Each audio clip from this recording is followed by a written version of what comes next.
The Nsefu pride is the perfect lion family. New cubs with 2 devoted mothers. 2 loyal fathers to guard them. But they've got teenagers, and that spells trouble. Turning from cubs into killers isn't easy. They must learn how to hunt and how to find their independence while staying loyal to their family. Teenage mistakes can have terrible consequences. They face betrayal, isolation, and death.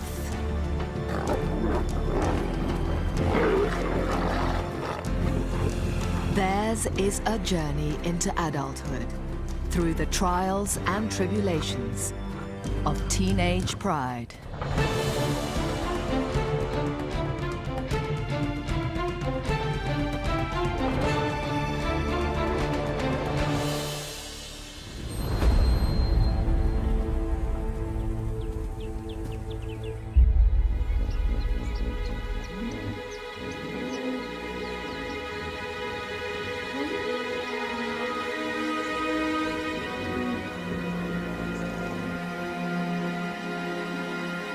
It's dawn, and the Nsefu pride relaxes after a busy night's hunting. The Nsefu lions are led by 2 dominant males in their prime. At the heart of the pride are 5 adult females and 6 new cubs born to 2 litters. Everyone dotes on the new arrivals. Everyone except the teenagers. They have their own problems. There are 7 of them, ranging from 1 to 3 years old, mostly sub-adult males. Like all teenagers, they face the difficult transition to maturity. But these adolescents are lucky. Their 25 square mile territory is on the Luangwa River, the best lion real estate in the area. Born 8 weeks ago, the new cubs are now old enough to hang out with the pride, and even the 2 big males spend time with them.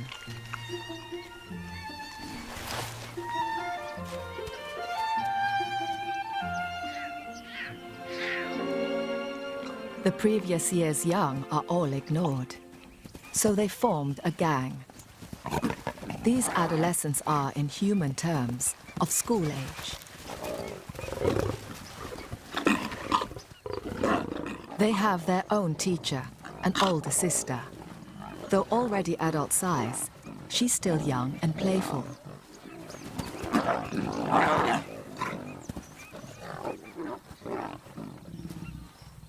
Life was perfect until the 6 new cubs came along and stole the show.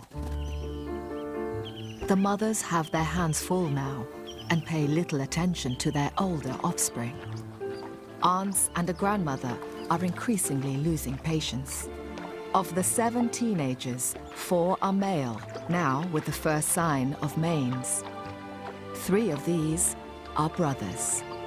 In their few years left with the pride, they have a lot to learn. Their big sister, their teacher, makes sure they keep up. There's a lot of land for dozy adolescents to get lost in.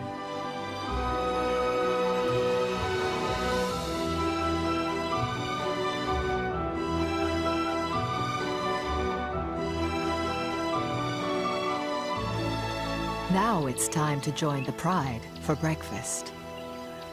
The hungry teenagers are allowed at meals as long as they join the back of the queue.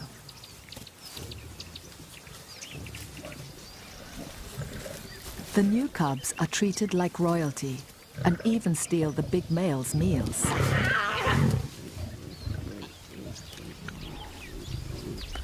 The mothers need extra food to make milk for the cubs. The males are grumpy about having to share. One antelope, stolen from a leopard, doesn't go far. The ants try to eat their share discreetly until the teenage gang finds them and forgets their manners.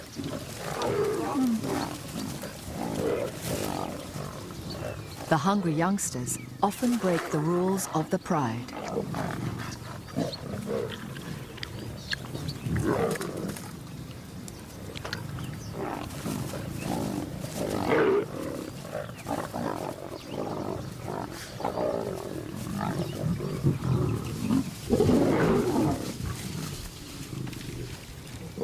The big males send the adolescents packing.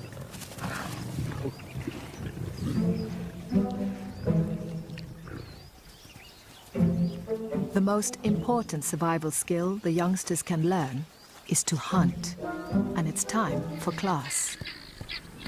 The pride's favorite food is buffalo. The 1,000-strong herd comes to the river most days to drink. But each is half a ton of power, with lion-killing horns and hooves. The elder sister, their teacher, selects a safer target for demonstration.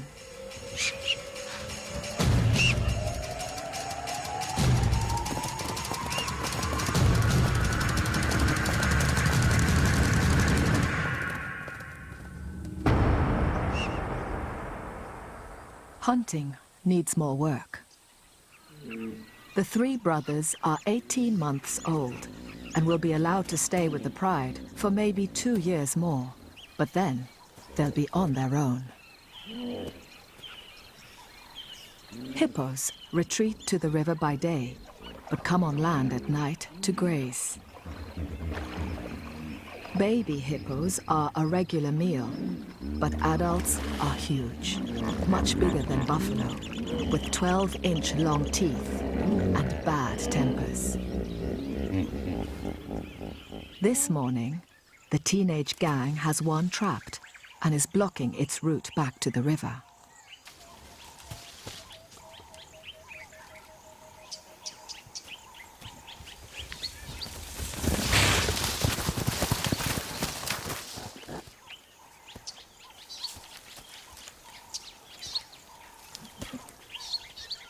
Potential predator and potential prey fight a battle of wills.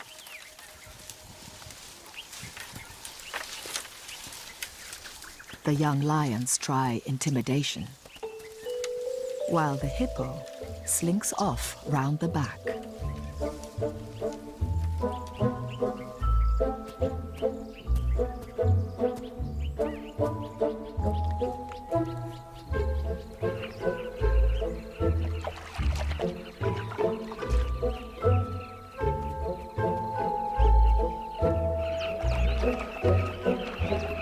The chatter of brightly colored birds distracts the hungry teens.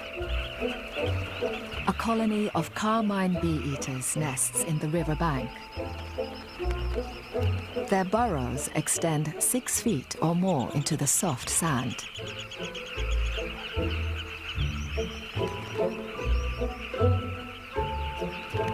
Lions aren't born knowing what's best to eat and whether these birds might make a meal. The years spent learning how to be a lion may be the most difficult and least understood of a lion's life.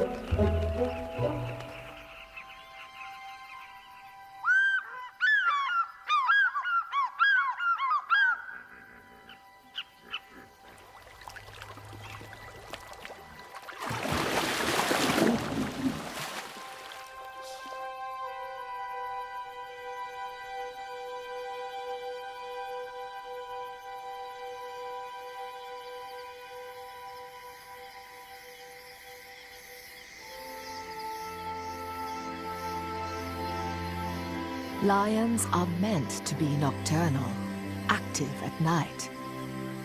But they're teenagers.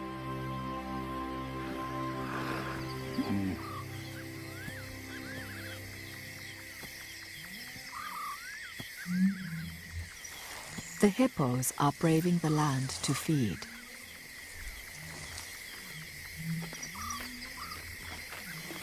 They graze and eat fallen fruit through the night. For hungry lions, 3 tons of slow-moving meat is just asking for trouble. This time, if they work together, so many lions should be able to take on 1 hippo. Yet the hippo is more intimidating than they are.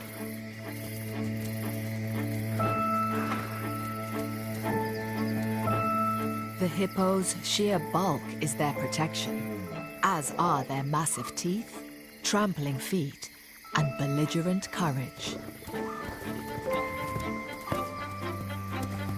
Teenage lions have attitude too, and they spar with the hippos like matadors with bulls. For the lions, it's part game and part lesson.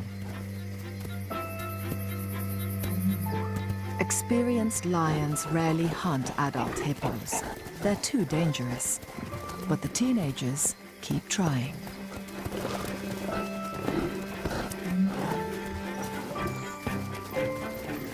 They'll eventually learn to look for calves or injured adults, which are easier prey.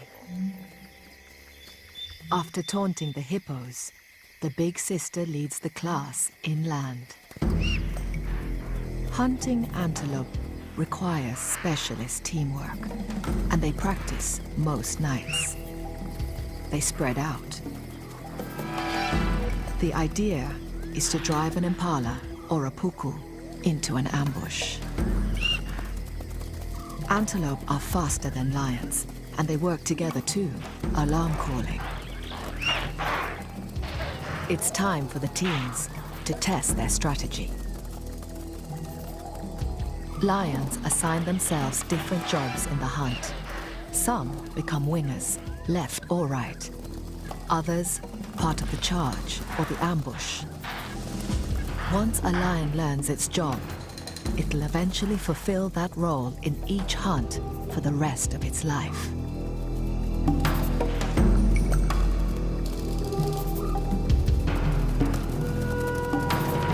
These teenagers are working out what their jobs are. The 3 brothers coordinate well, but they've not caught anything yet.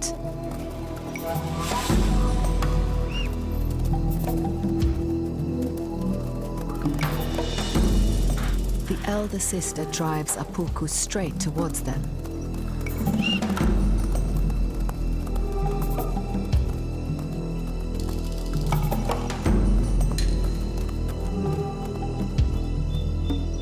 But they miss the ambush.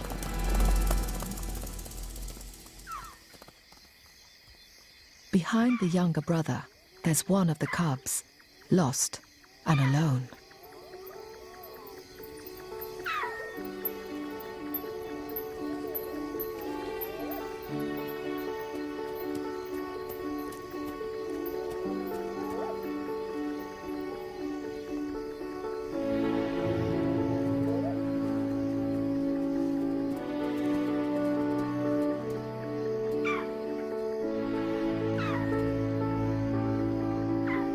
The cub's terrified. There are leopards and hyenas around, and he latches on to the teenagers.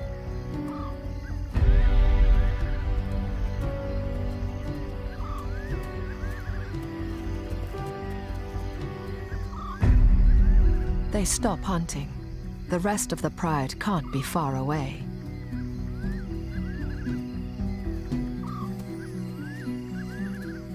But the cub's older siblings may not give him the safety he seeks. Teenagers play rough. There's still resentment towards the cubs. Jealousies within a family are normal. Before the cubs came along, life was better. And now they wait at the back of the queue. Adolescents have many conflicting instincts. They recognize their little brother. He's one of the family. But lion males are cub killers, an instinct needed for when they take over a pride.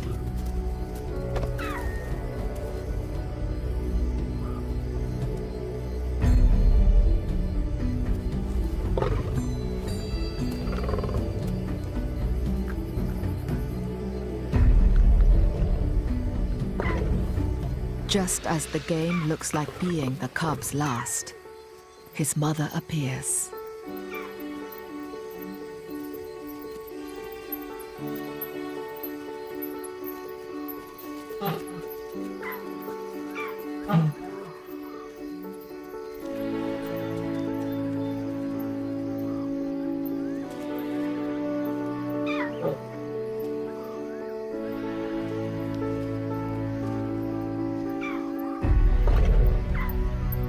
The teenagers want their plaything back.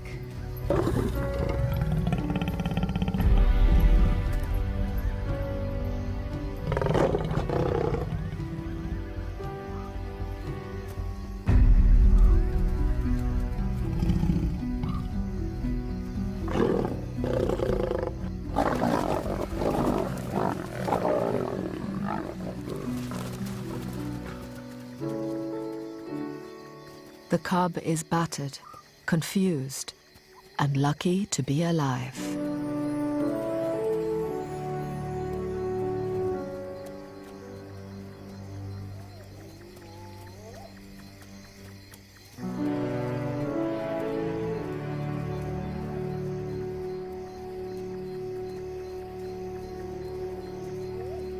Reprimanded, the adolescent gang heads back to the pride.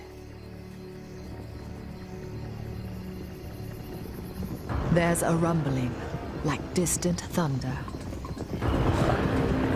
Stampeding buffalo. The professional hunters, the lionesses, are at work.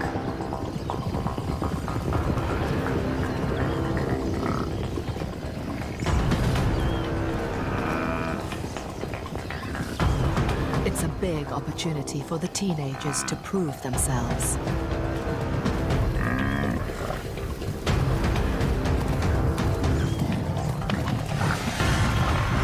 The strategy for hunting buffalo is different to antelope. Buffalo are like tanks, well armored. The lions must attack from behind.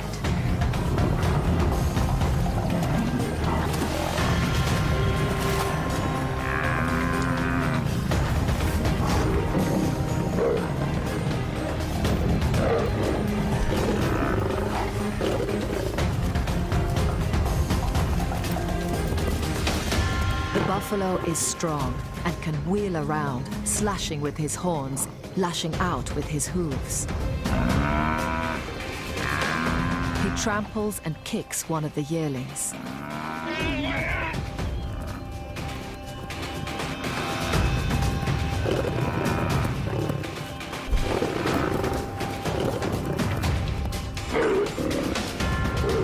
The pride closes in.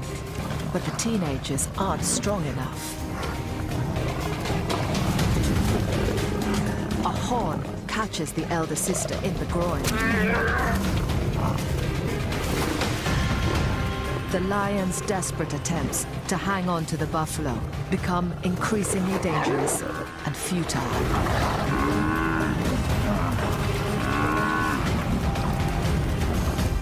One by one, the lions peel off. Teeth and claws aren't enough. It takes experience as well as courage, and knowing when to back down.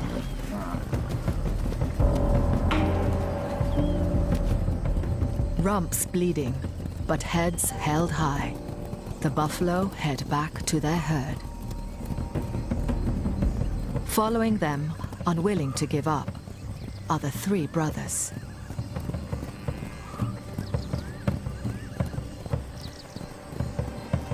The rest of the pride leaves them to it.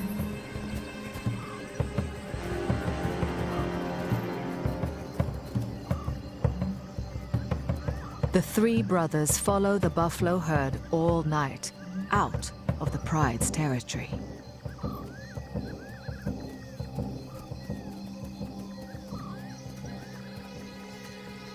But after a few hours, they've lost the buffalo and their pride.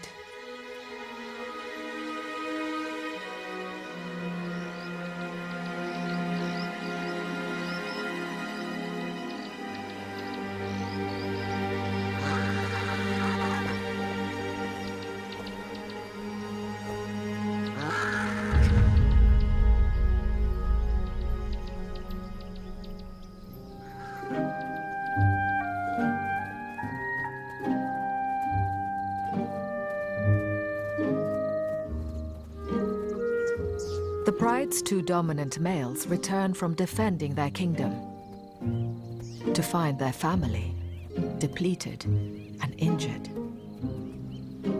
The mothers are fine. They backed off early in the hunt. 4 juveniles are missing, 3 brothers and a yearling. One of the other adolescents' leg is bleeding. Injuries are common. One of the adult males has even cut his eye, but that's minor. But his daughter, the teenager's elder sister and teacher, is badly hurt. It's her left hind leg.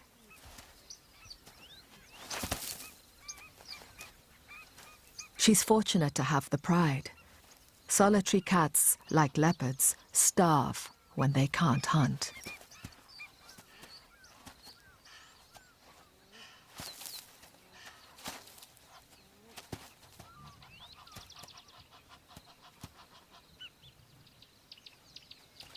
Most wounds heal quickly. There's no blood, and she'll probably recover with a few days' rest.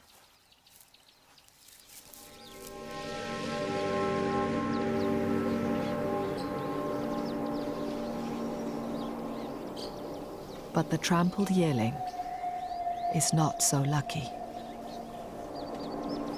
A moment of teenage bravado has caused fatal internal injuries.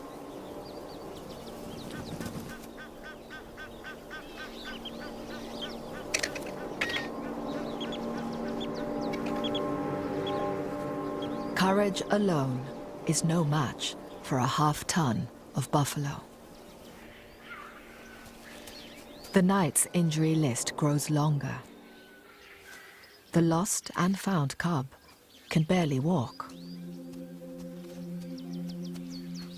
The teenagers were rough.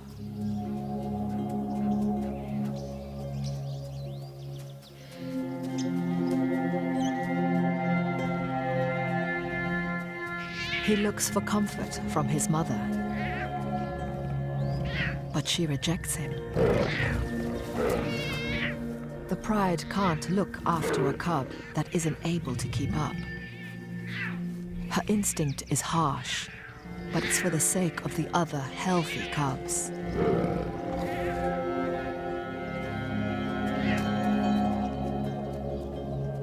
One night of teenage havoc has devastated the whole pride. The 2 adult males don't stick around to help. They often split up to patrol their borders and cover more territory.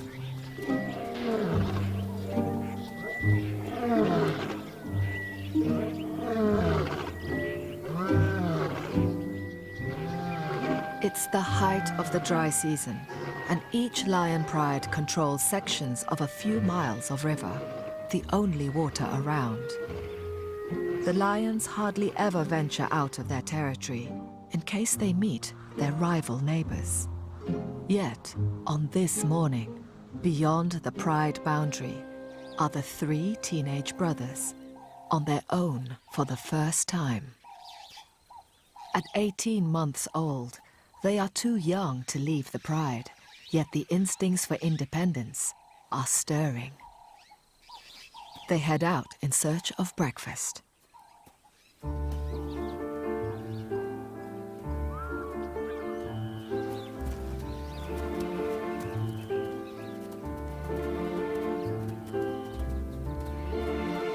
They have a swagger, a confidence. This is the beginning of a great adventure. One is the born leader, and he keeps an eye on the other 2. He waits for them.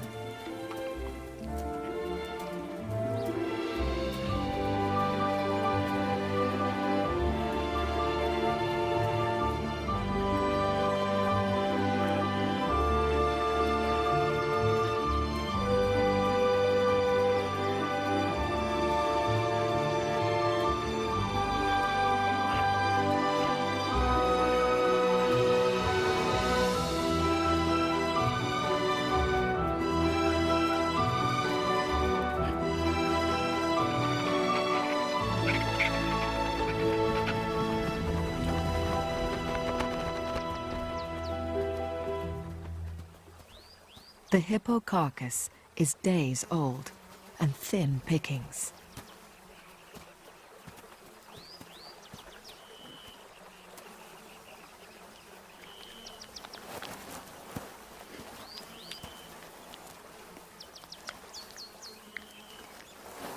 The leader lets the younger two find what they can. A foot doesn't have much meat, just skin and gristle. They should be careful. Their stomachs aren't accustomed to rotting carcasses. But it's something they may need to get used to.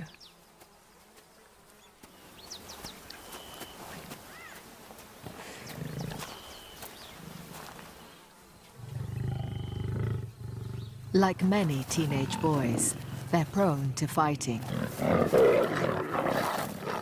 But sibling rivalry could tear the coalition apart, and they must learn to support each other.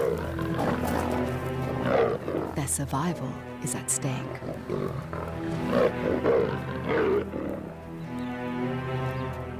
The leader just moves on, and they have to follow.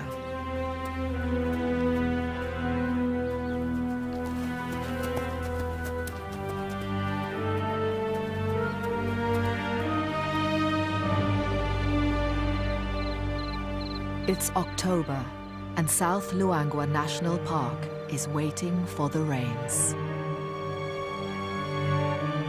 These 3,000 square miles of wilderness have been eaten bare. The grass has gone. This is now a land of hunger. All life is concentrated along the banks of the dwindling Luangwa River.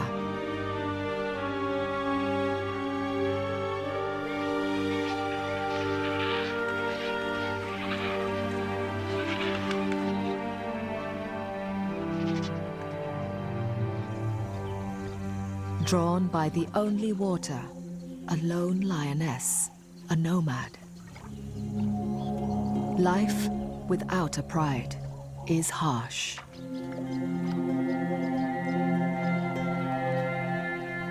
Single lions can scrape by for years, eking out an existence, hiding and starving.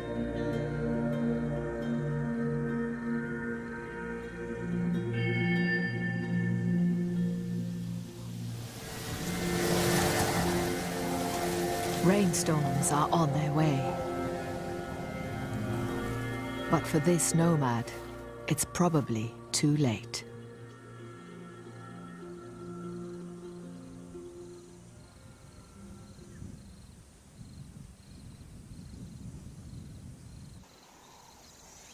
The three brothers are tense, staring intently.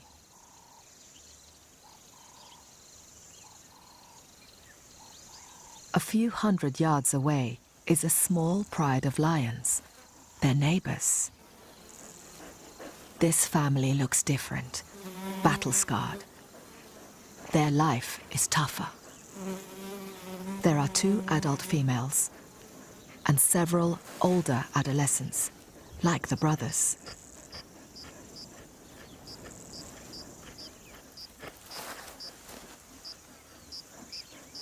This is a hardened pride from the wrong end of town.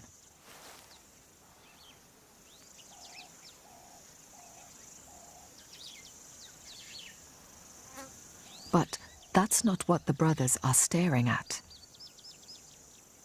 There's a familiar face here.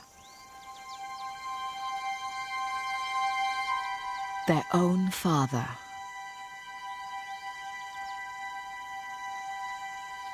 One of the 2 Nsefu Pride males has a second family across the tracks. It's unusual, but here the park has a shortage of adult males due to trophy hunting outside the reserve.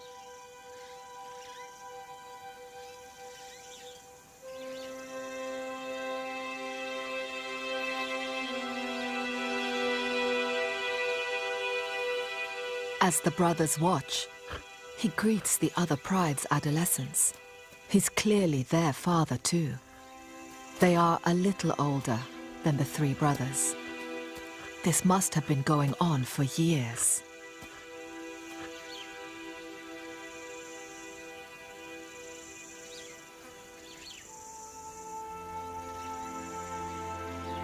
Cuts and scars tell of a hard life. Small prides do less well, pushed into lower grade areas.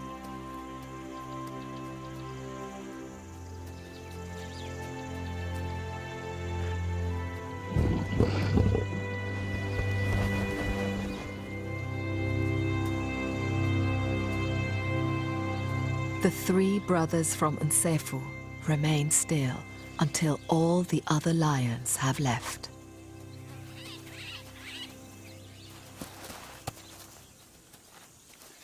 Confused, their confidence gone, they nuzzle for reassurance.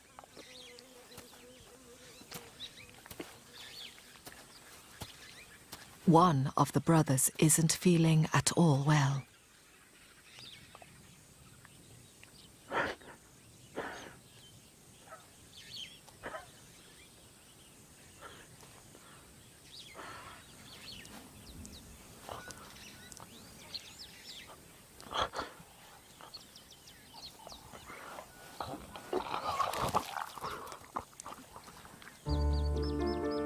Maybe it's the effect of the rotten hippo. But in many animals, emotional upset can have the same results too.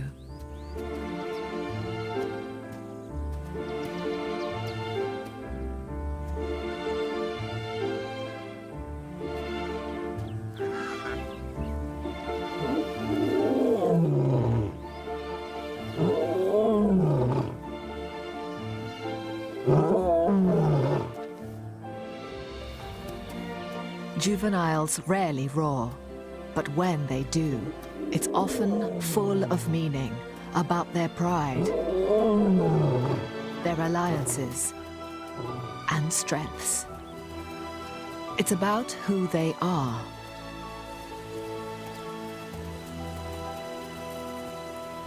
They are three teenage runaways, adventurers, figuring out how the world works on their own.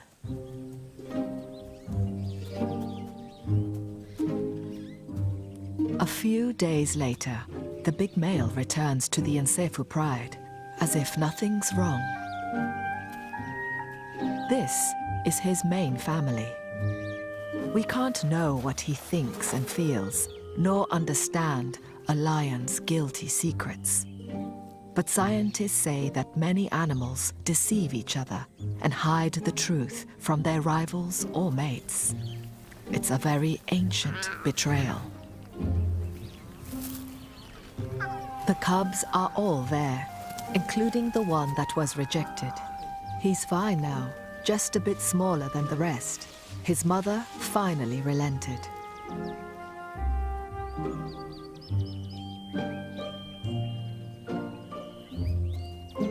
Ignored in the past by his mother and brothers, the lucky survivor is forging a special relationship with his father.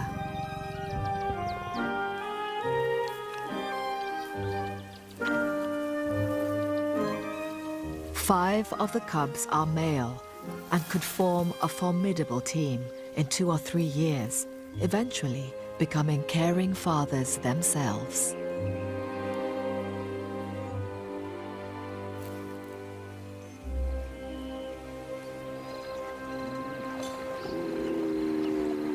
The falling river shrinks the hippo pools. The territorial males aren't happy with their newly confined quarters. If the dominant hippo doesn't get you, the crocs may. Injuries are inevitable. Under cover of darkness, a wounded hippo retreats to the bank. With luck, darkness and dense bush would hide him. But he comes face to face with the Nsefu mothers, and doesn't stand a chance.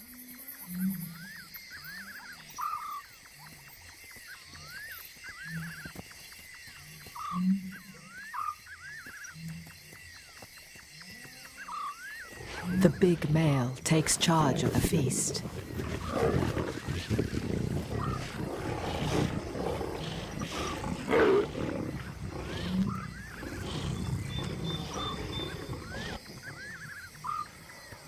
An adult hippo is a huge meal, more than enough for them all.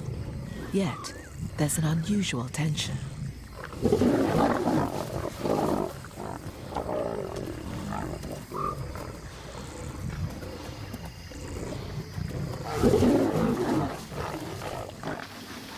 A big croc tries to join them.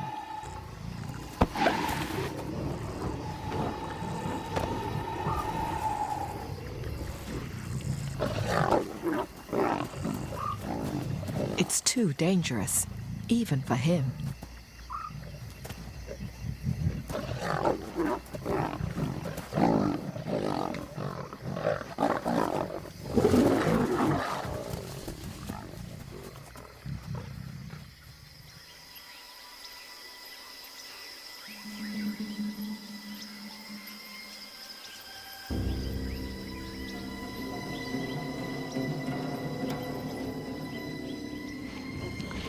By morning, the cause of the aggression becomes clear. Here, with their father, are two adolescents from the pride next door.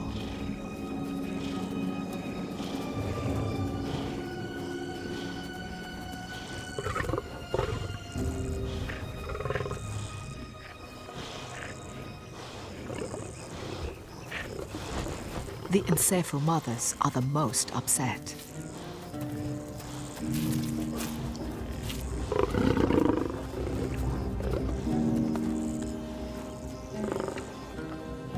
The male has turned up with the wrong teenagers. He's brought two illegitimate adolescents instead, expecting them to be fed. It's like the most awkward Thanksgiving dinner. The uninvited guests are tough, with no manners. They don't know teenagers should join the back of the queue and not talk back.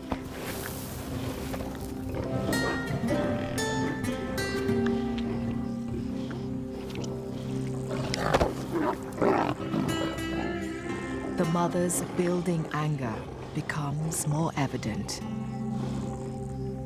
The two intruding adolescents are outnumbered and in serious danger. They have to leave right now.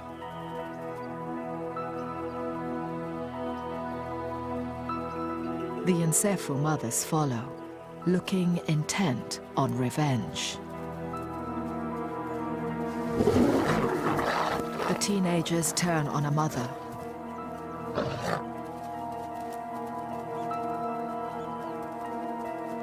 All 5 Nsephu females arrive. The big male tries to contain things and is turned on.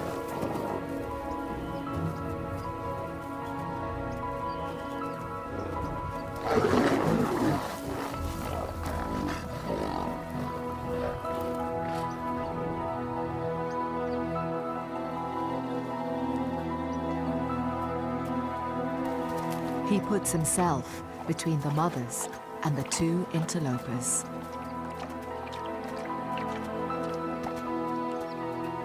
Then, in a display of rightful bloodline, the teenagers nuzzle their father farewell.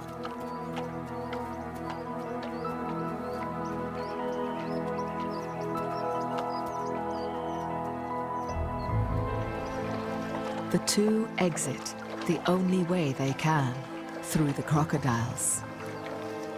The crossing is the fastest escape route, but it terrifies the teenagers.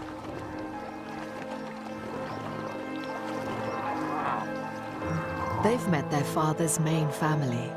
Maybe they too thought they were the only ones. It seems Everyone's feelings are hurt.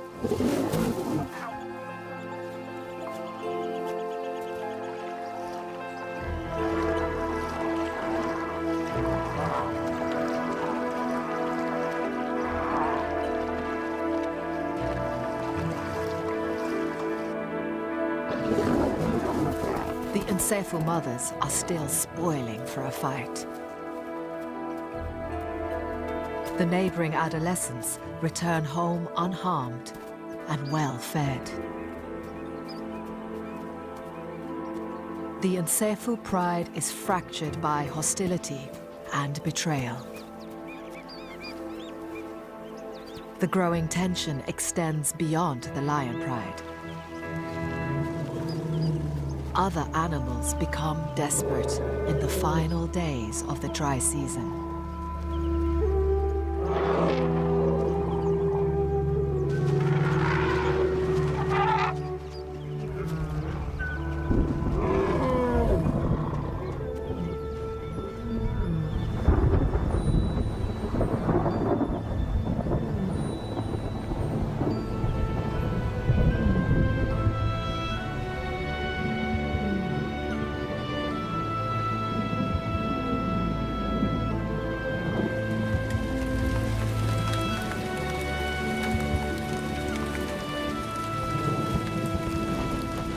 Once the rains come, the antelope can drink anywhere and move away from the river in the hope of better grass.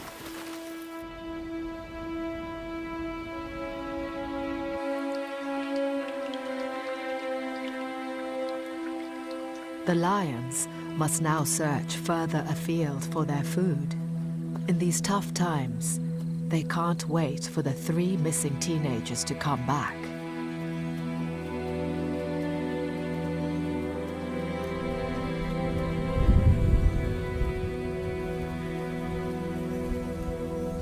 The young cubs have no choice but to try and keep up.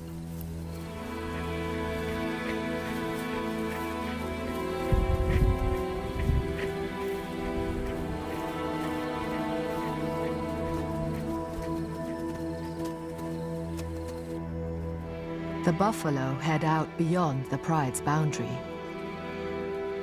Far from bringing life, the storms empty the lion's world.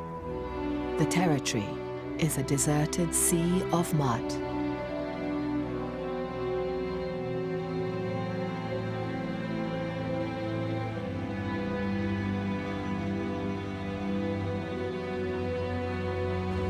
The hippos, at least, are happy.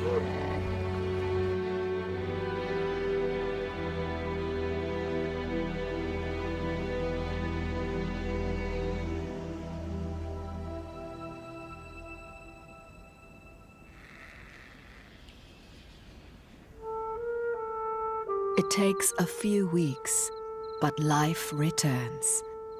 Grass grows, and the fresh flush is richest around the river. The antelope return.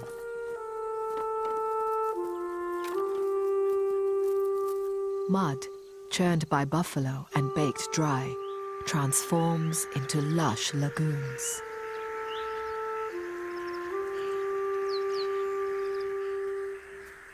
For the cubs, it's a new world. They've only known dusty plains.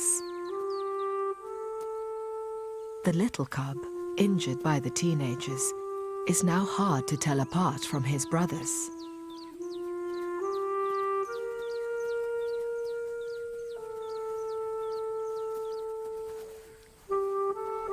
The big males are spending more time protecting their youngest heirs.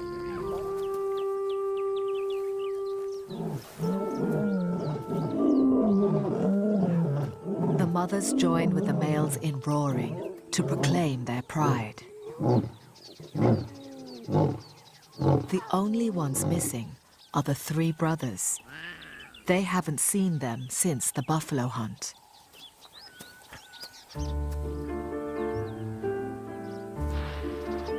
Then, one day, one appears.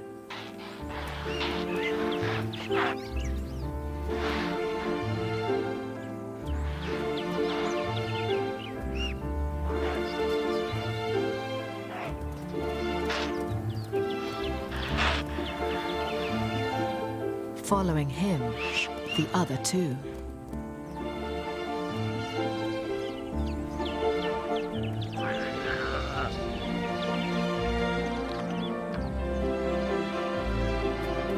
They are back, looking surprisingly well.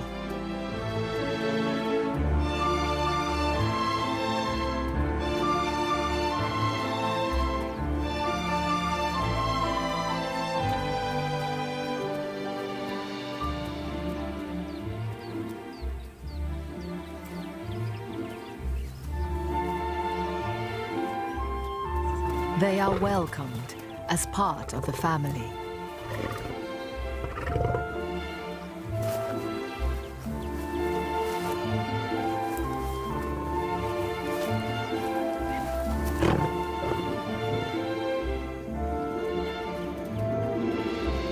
The whole pride is together again.